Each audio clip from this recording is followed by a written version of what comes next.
I think it's important we keep measuring the progress that is being made on women joining boards. And there's no doubt that the huge momentum that was created following the Davis report has in the last 6 months showed some signs of slowing.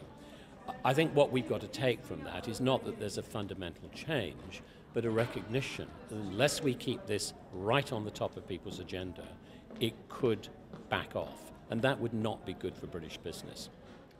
I think the government have made a huge contribution. I think the Davis report triggered it. I think we've had very strong support from the Department of Business, particularly with Dr. Cable. We've seen the Prime Minister engaged. And we've seen Theresa May and Maria Miller following on from that. So when we look at the cast from the political area that have given this support, we can only say we've had the main players giving a strong lead.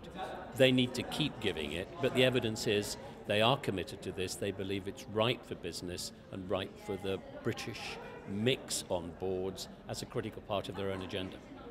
I think there's no doubt that the fact that business recognise that this has to be achieved by a voluntary process demonstrates that they do recognise it's good for business, not simply a box-ticking exercise.